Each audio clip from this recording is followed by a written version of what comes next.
So why has stubble burning become a big issue only in the last few years? We have been growing rice since ages. Then why is it a problem now? There are two reasons: laws and mechanization, that is, use of machines. Harvesting the crop by hand does not leave any stubble on the field. However, machines cannot do the same thing. Machines always leave some distance. They always cut the crop at least 5 to 6 inches above the level of the field. Therefore, now lots of stubble is generated due to the use of machines. Now, since there is a stubble, there has to be a way of disposing it, and that way is to burn the stubble on the field itself. How are laws responsible? So earlier, rice was sown in the month of May and harvested in October. Sowing of rice needs lots of water. This water came from groundwater by use of electric pumps, because monsoon in Punjab and Haryana comes only by the end of June. So during this time, farmers have to use groundwater. To stop this practice, governments of Punjab and Haryana around 10 years ago made some laws that farmer cannot sow rice in May. He will have to sow rice only in the month of June, so that he can make maximum use of monsoon. However, this delay in sowing of rice caused subsequent delay in harvesting of rice. Now, since the harvesting of rice is done in November, but November is also the month when farmers have to sow the wheat. So basically, farmers have no time with them. They have no choice but to burn the stubble on the field so as to quickly prepare the land for the next crop. Now, what is the solution? One of the solutions is to use machines like Happy Seeder. This machine lifts the paddy straw, sows the wheat, and then again deposits the stubble back on the field as mulch. What is mulching? Mulching means covering the soil either with any artificial thing like polythene or by some natural product, so as to prevent or conserve the moisture of the soil and also to prevent the growth of weeds. Another method is to use Pusa decomposer. It was made recently by Indian Agricultural Research Institute. So these are basically capsules. 4 capsules for rupees 20. Farmer needs to dissolve these capsules in water and spray it on the field. This will quickly decompose the farm stubble. There are other methods also. There is a machine like rotavator. So rotavator rotates the soil in such a way that the stubble and the soil mix together. Or we can use a paddy straw chopper which shreds the stubble into small pieces so that it can be spread on the field and it will decompose quickly and return the nutrients to the soil. If you are using some machine to collect the stubble, then there is a machine called baler. It will make bales of the stubble. So there are basically different methods of, the different solutions of this problem of farm stubble. So now we have collected the stubble in the form of bales. Then what we will do? So then we can use it in multiple ways. You can use it for biomass co-firing, biomass power plants, biogas, etc. many ways. For example, in this explained article of Indian Express, it talks about how Punjab is setting up biomass power plants or generating bio-CNG.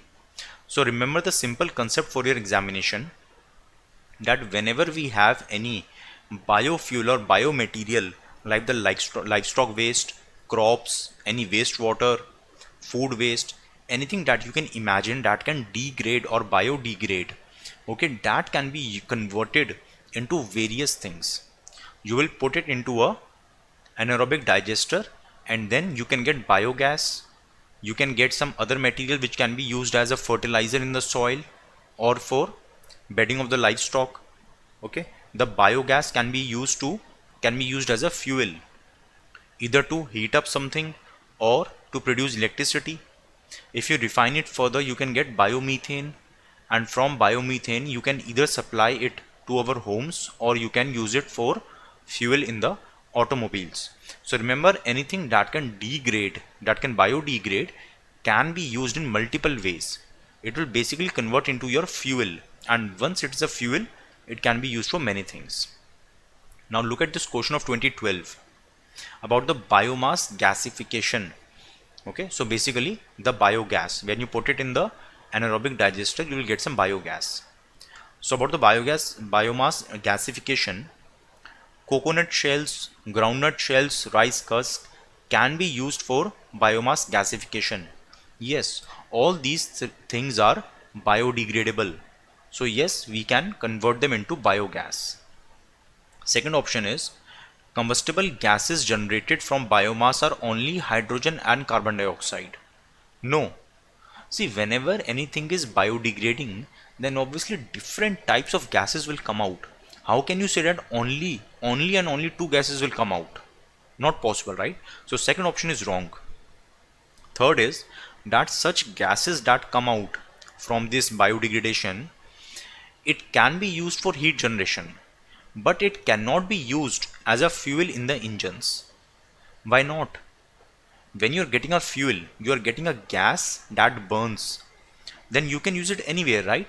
You can use it to heat up the homes, you can use it to run the vehicles, or you can use it in the power plants. It is simply a fuel.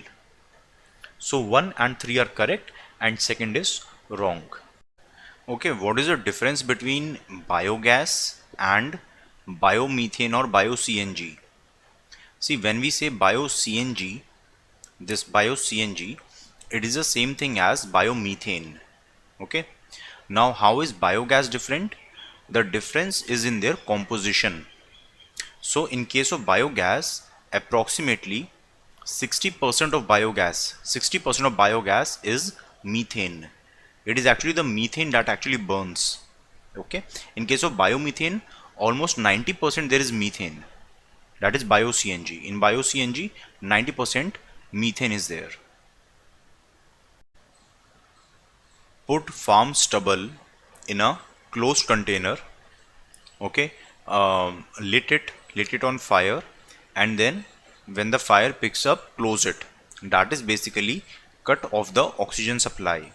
Then it will continue to simmer.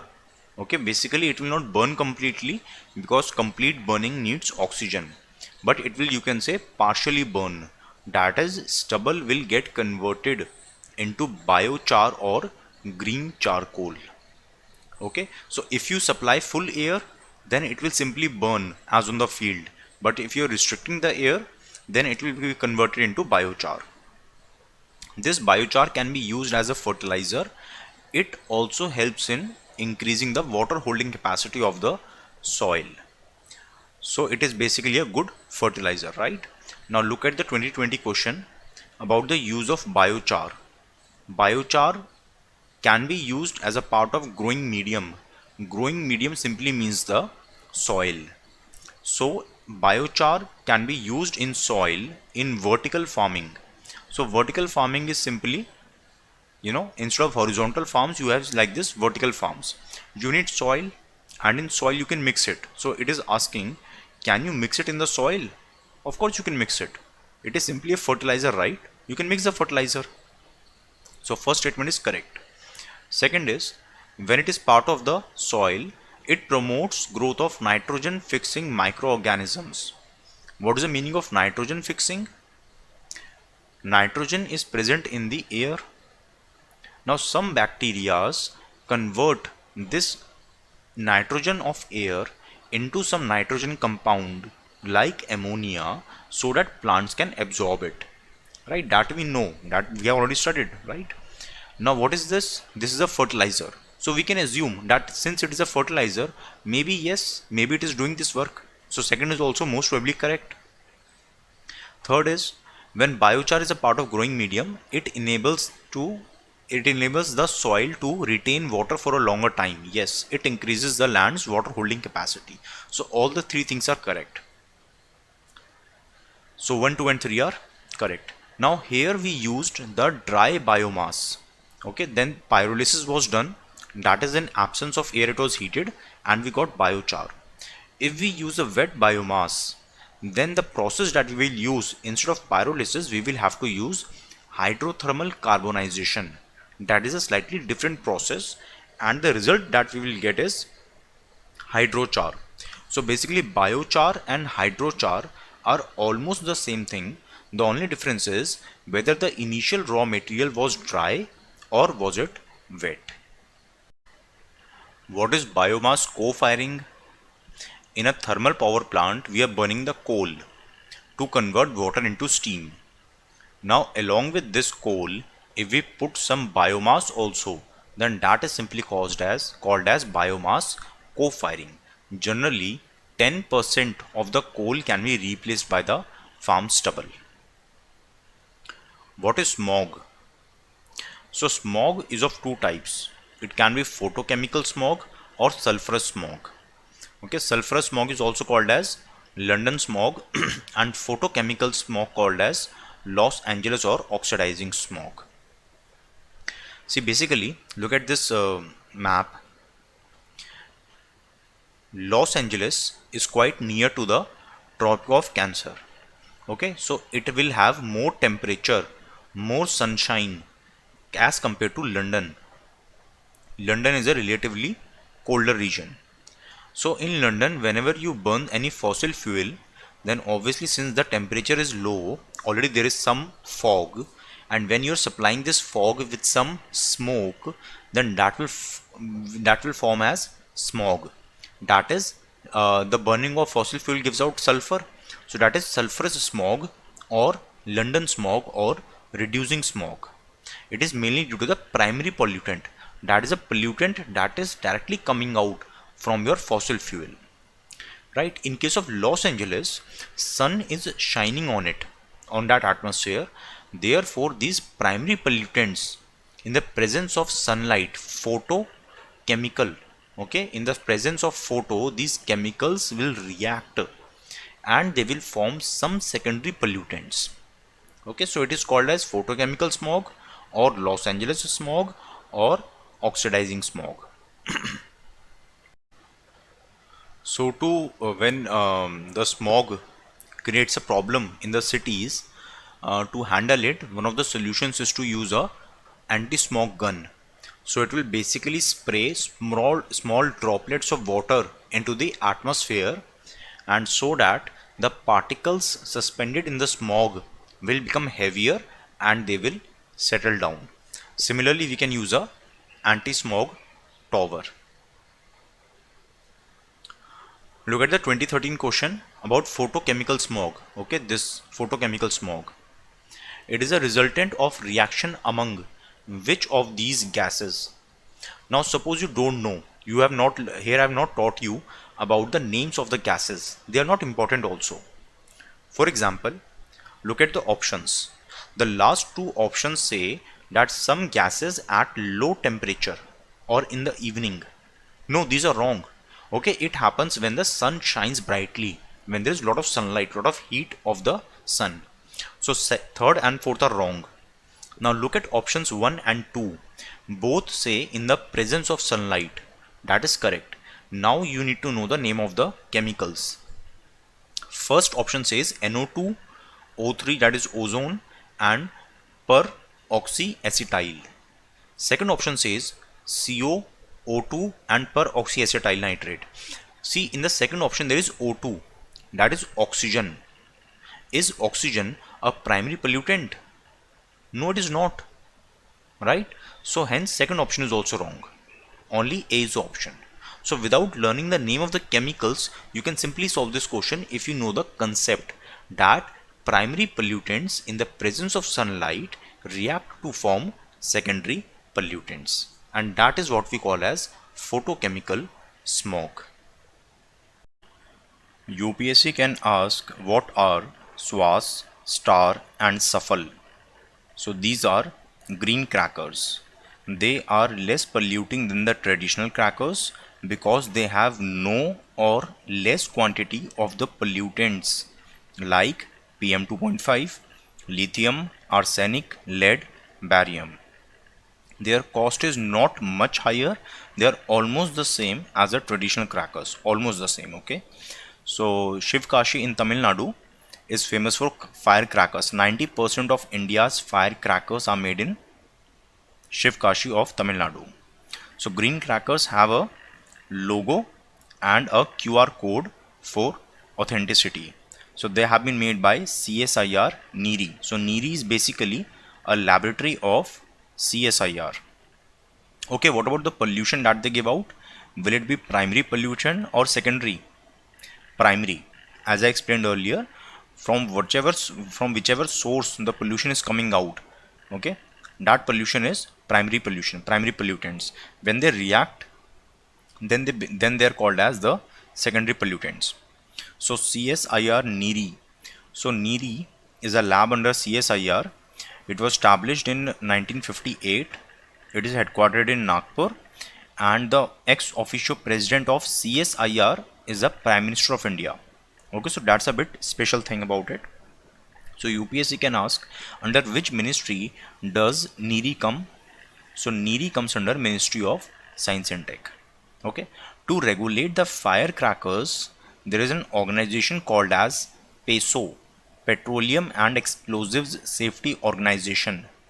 This comes under Ministry of Commerce and Industry. So Ministry of Commerce and Industry has a department for promotion of industrial and internal trade, DPIIT. Okay, so under DPIIT there is this organization PESO. PESO regulates the explosive substances like firecrackers. It is also headquartered in Nagpur. So it is a bit, a different fact. Okay, it's a bit common sense will not tell you that a organization about petroleum and explosives will come under Ministry of Commerce and Industry, right? You may think that it will come under Ministry of Petroleum.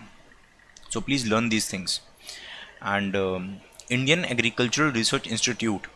So IARI made the PUSA tablets to decompose the farm stubble.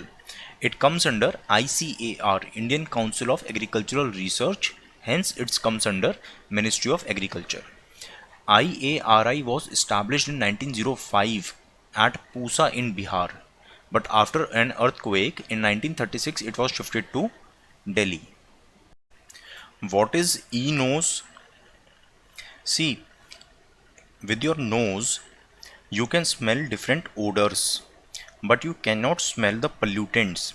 You can't say that the PM 2.5 is this much in the air, right? Your nose basically detects the odor.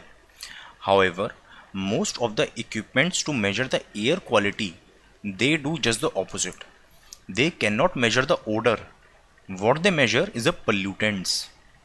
Okay, so it's a very typical problem that we don't really have an instrument which can measure the odor just like humans. Okay, so one of the equipments which NEERI has made is the e-nose. E-nose is an electronic device that can measure the odor or smell in the air. What is AUM photonic system? That is air unique quality monitoring. It is basically a system which uses laser light to detect the various pollutants in the air. It has been developed indigenously. What UPSC can ask you is the difference between GRAP and NCAP. GRAP is Graded Response Action Plan. It is specifically for Delhi, because many times in news it came that the pollution in Delhi crossed all limits. Okay, so GRAP is about the graded response. When pollution rises, normally pollution should be this much. If pollution rises more, then government will, let us say, shut down the diesel generators. If pollution rises more, then maybe government will ask the factories to shut down, right? So there is a graded response depending on the intensity of the pollution. Implementing it is a responsibility of EPCA. Okay, the response is based on the intensity of the pollution. What are the parameters that it looks after the air quality index. So basically the air quality index consists of 8 pollutants. You must learn the name of these 8 pollutants. It is very simple. The two types of particulate matters, PM2.5 and PM10. Then the usual gases that cause the acid rain, which are exhausted by our given out by our vehicles, that is NOx and SOx, that is NO2 and SO2, right? Then carbon monoxide, ozone, lead and ammonia. Read them 2-3 times, you will be able to learn them. Now there is another thing called as NCAP, that is National Clean Air Program. So National Clean Air Program is basically for 132 cities. Initially it was launched in 102 cities. Right now it is in 132 cities. It is a responsibility of Central Pollution Control Board. It aims to reduce the particulate matter. See, please pay attention. It is very, otherwise you will overlook this thing. GRAP was for pollution in Delhi and adjoining areas. NCAP is not just for your pollution, it is for your particulate matter. Particulate matter is our small particles. They are a part of the pollution. Okay, in NCAP, focus is not on your NO2 or SO2 or other types of gases. Okay, the main focus here is on the particulate matter, although it will measure the NOx standards, right? So the target here is to reduce 20 to 30% PM by 2024. Okay, it will measure other pollutants, but the main target here is about the PM. Now how UPSC will confuse you? UPSC will say that NCAP is to reduce the greenhouse gas emissions in 132 cities. These two programs are not about the greenhouse gas emissions, they are about the pollution. These are two different things. Okay, so that is how UPSC generally confuses. Now what is NOx? Just like AQI, we have another standard called as NOx, National Ambient Air Quality Standards. It has 12 pollutants. 8 pollutants of AQI and benzopyrene, benzene, arsenic and nickel. Now look at the 2016 question. Which of these gases are part of the air quality index? This one, air quality index. Okay, the names of the gases are carbon dioxide, carbon monoxide, nitrogen dioxide, sulfur dioxide and methane. The correct answer is 2, 3, 4. Suppose in 2016 you did not learn the name of the gases, still you could have guessed it. Think how, without even knowing the name of the gases.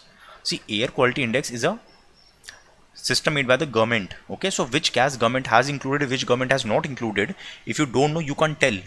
Still there's a trick. See, if you read newspaper daily, then you must have heard it many times that the air quality index in Delhi has worsened.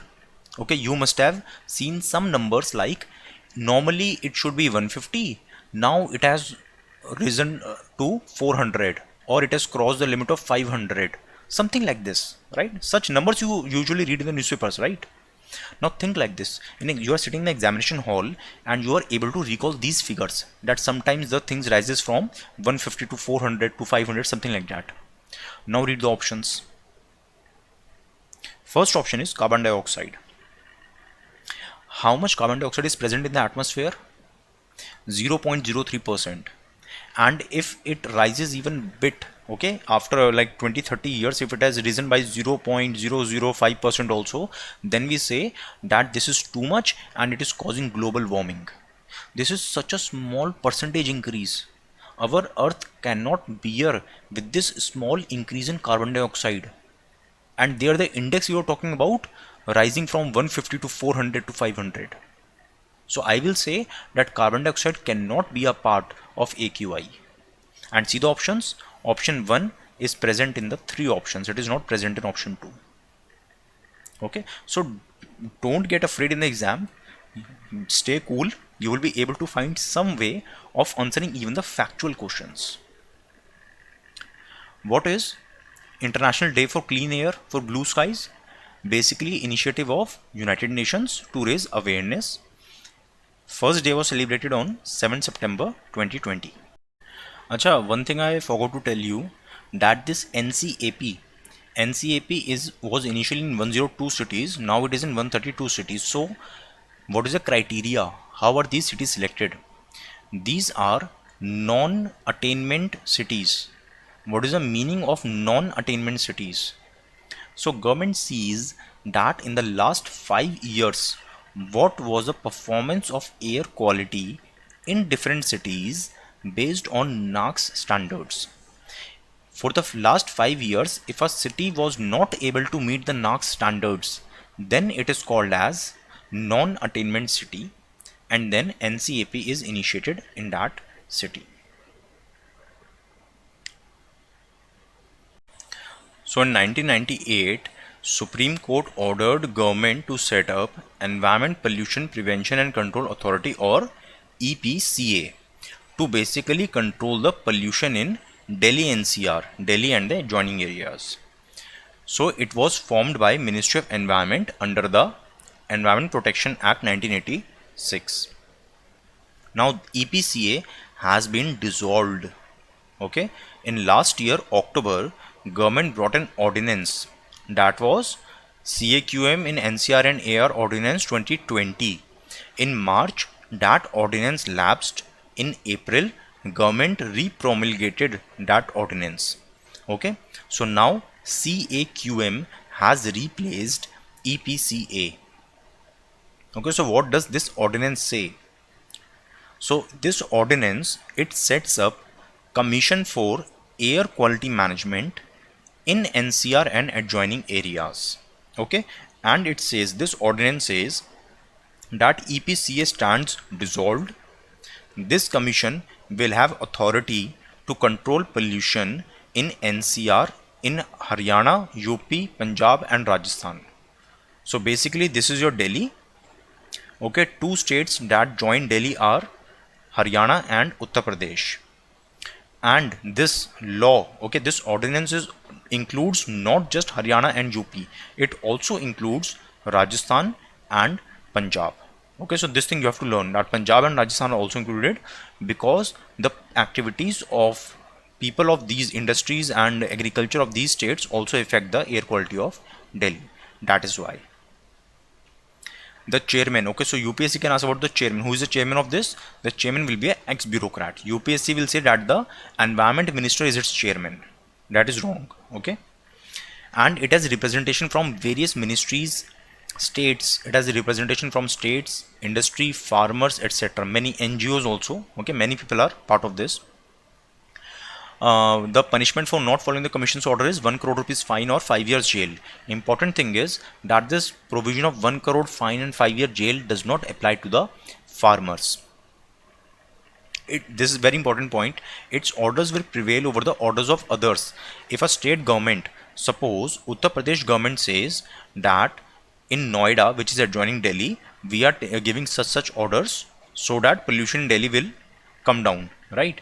And tomorrow this organization CAQM says give some other orders, then Noida will follow whose orders?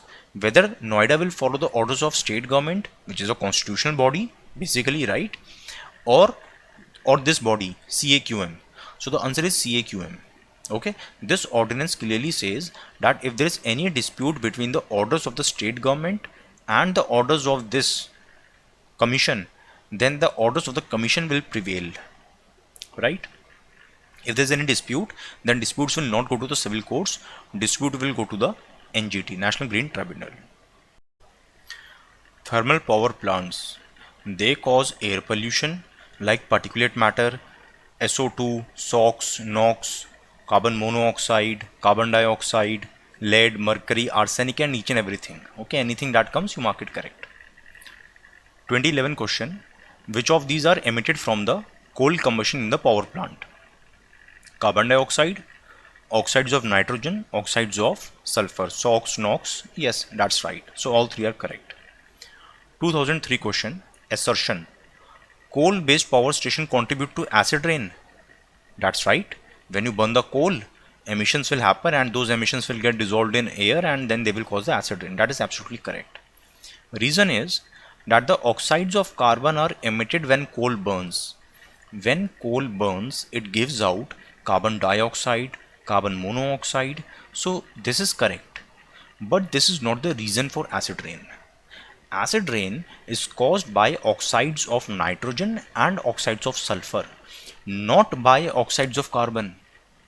So both statements are correct, but the reason is wrong. Thermal power plants don't just cause the air pollution, they also cause water pollution. Look at these reports. Okay, in 2015, India framed water norms for thermal power stations. India has around 269 coal-based thermal power plants and they use lots of water. Now regarding the air quality parameters, government had framed some norms for them, but now government has postponed those norms. Right? So why do thermal power plants need water? They mainly need water for cooling purpose and for ash disposal. I will explain it to you what these are. So basically, but you must remember this, that among all the water that the industries in India withdraw, 70%, 70% of it goes to the thermal power plants. Look at this 2013 question, which is among the industries which consumes maximum water in India, and the answer is thermal power plants. Now, why do they need water? They need water for cooling and ash disposal. Ash disposal, you can think, right? When the fly ash comes out, okay, you need to dispose the ash, or not just fly ash, other ash also.